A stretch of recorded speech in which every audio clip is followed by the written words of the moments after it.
Today's Naptime story time is We Had a Picnic This Sunday Past, written by Jacqueline Woodson, illustrated by Diane Greenstead.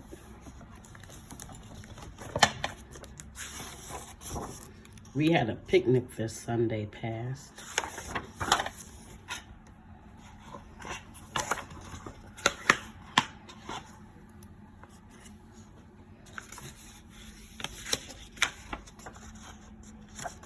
Dedicated for Kaylee, Sadie, Rain, and Madeline Ivy. That's from the author. And from the illustrator for Phyllis and the Hamilton High School babies.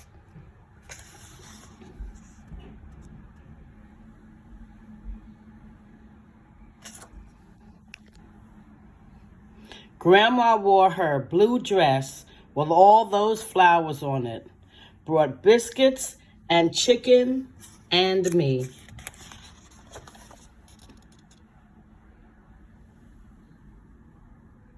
Everything she made a big show of putting out. Got up at 4 this morning to make this chicken, best batch I ever fried. These biscuits, just as tasty. Can't chew for swallowing. Can hardly swallow because you'll be too busy reaching for more. And look at my grandchild. Just as pretty as a day. Trying to show them that dress I made you, Tika. Oh, how Grandma can brag when she wants to. Then turning to me, she whispered, "Oh, Martha, don't bring that pie again. Everyone says that pie's been on the dry side, but not in front of Cousin Martha, because they don't want to hurt her feelings.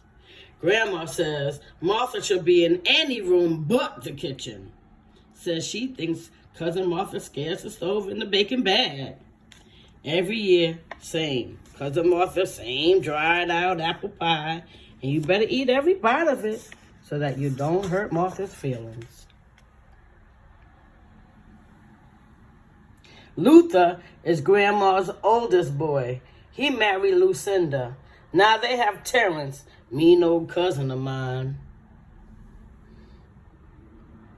He bought plastic flies, put them right on Aunt Sadie's sweet corn cob. Goodness, can my Aunt Sadie scream, and give an ear of a pinch if it needs one, and whispered to Grandma, "You seen how to hear of Martha's pie?"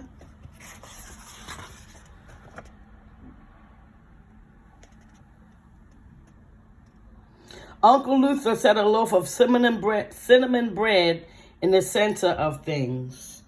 Grandma, smiling just as proud, said, "Can't my boy bake himself some bread?" Look at my second cousin Laurie's son Jefferson. He thinks he's so cute.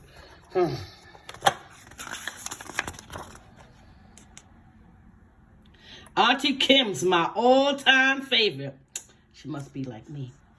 She made the smart one, she's the smart one, teaches second grade. I whispered to Paulette.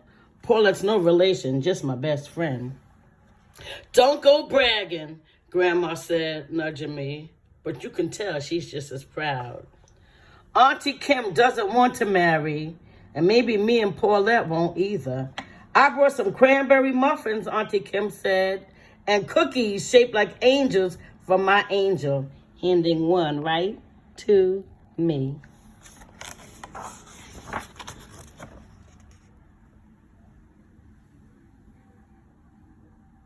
Then Cousin Trevor came, empty-handed.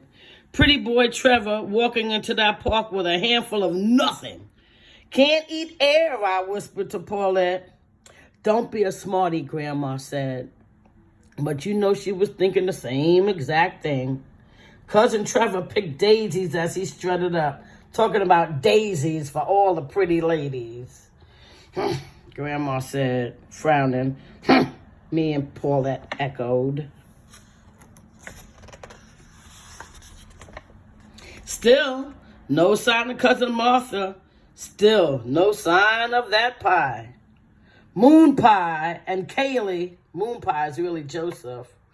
But he don't look like a moon. He don't look like a moon pie. But don't he look just like a moon pie? came empty-handed too. Nobody can eat that smile you brought for the camera, Moon Pie.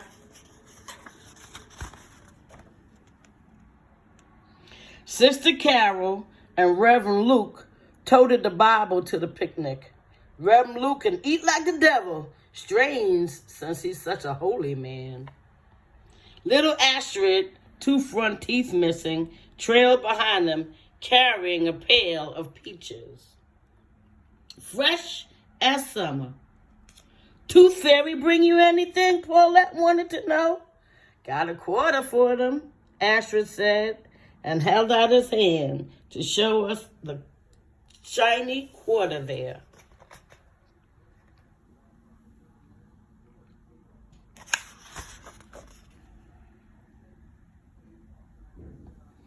Then Mr. Pete came running. He got a thing for Grandma.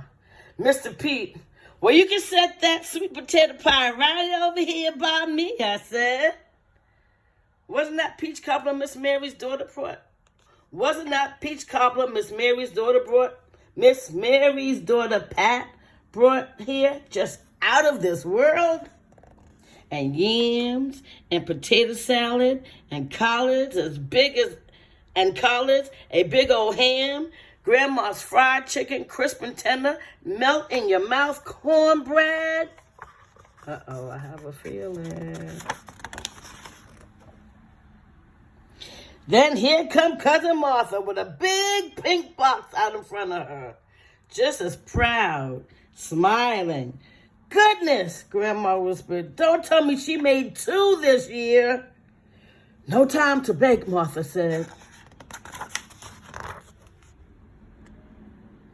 Store-bought cake and my apologies. Oh, but Cousin Martha, Grandma said, all year long, I've been thinking about your pie. Goodness, that picnic table was something to see.